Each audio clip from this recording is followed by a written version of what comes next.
if the quadratic polynomial function x equal to x square minus 2ax plus a square plus a minus 3 is negative for at least one real value of x, then greatest integral value of a is। तो a पता करना है मेरे को, greatest integral value of a। ठीक है, तो इसके लिए क्या दिया है, फंक्शन x दिया है, इसको लिख लेते हैं x square minus 2ax plus a square plus a minus 3, ये इक्वेशन दी है क्वाड्रेटिक। अब कहता है इस this equation is negative for at least one real value, यानी ये नेगेटिव हो जाएगा इसका आंसर, यानी this becomes less than zero. कब, जब कोई न कोई इसका एक वैल्यू एक्स की क्या होनी चाहिए, रियल होनी चाहिए। देखो ऐसा इसी कंडीशन में हो सकता है, अगर इसको मैं ग्राफ से समझाऊँ तो ये अगर मैं ग्राफ बनाऊँ यहाँ पर, तो ऐसी कंडीशन ये हो सकती है, इस तरह का ग्राफ होगा। तो कहने का मतलब एक्स की दो रियल वैल्यू होगी, दो जगह पर टच करेगा एक्स को, ये है ना, एक यहाँ पर एक यहाँ पर, इसके लिए जो है इसके बीच में इसकी वैल्यू क्या होगी, निगेटिव हो सकती है वाई की। वाई तो है फंक्शन एक्स, है ना।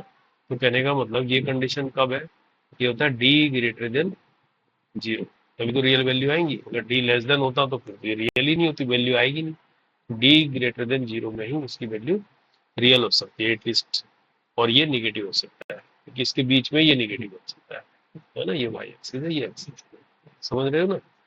तो अब इसके लिए क्या कंडीशन लगानी है हमें, डी ग्रेटर देन जीरो, अगर इसको निगेटिव लेना है ना, इसको निगेटिव बनाने के लिए, है ना, डी को क्या है, ग्रेटर देन जीरो लेना पड़ेगा। तो अब डी है इसका बी स्क्वायर माइनस 4 सी, बी स्क्वायर क्या हो गया, 4a square minus 4ac, 4a तो 1 हो गया, सी ये पूरा है यहाँ से यहाँ तक, यानी a square plus a minus 3, ये कुछ है, ये ग्रेटर देन जीरो होना चाहिए। अब इसको ओपन कर लेते हैं, 4a स्क्वायर, 4 अंदर चला जाएगा, minus 4a square minus 4a plus 12 हो जाएगा, ये ग्रेटर देन जीरो हो जाएगा।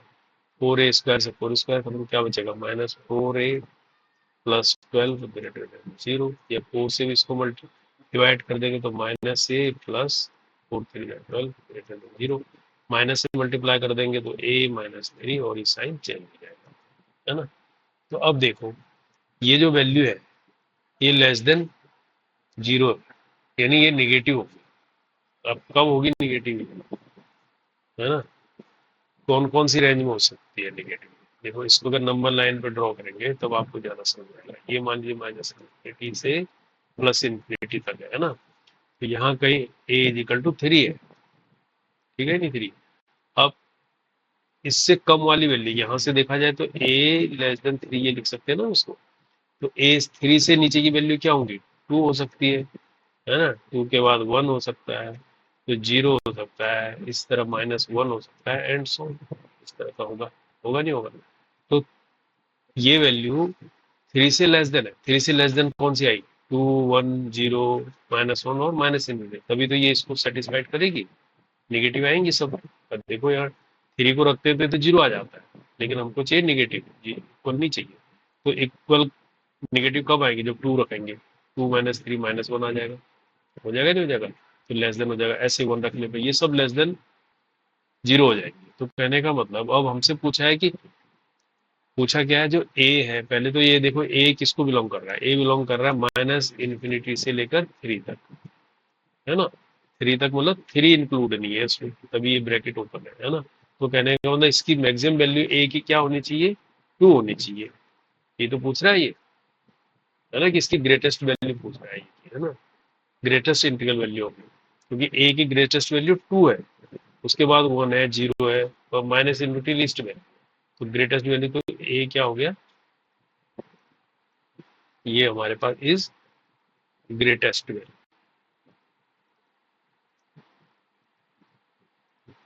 ऑफ a, तो हमारा आंसर हो गया 2। तो 2 आंसर हो गया, हमें ये पता करना था खाली कि ग्रेटेस्ट वैल्यू कौन सी होगी जिसपे ये a माइनस 3 क्या बन जाए, नेगेटिव बन जाए। तो 2 रखने पे नेगेटिव बनता है।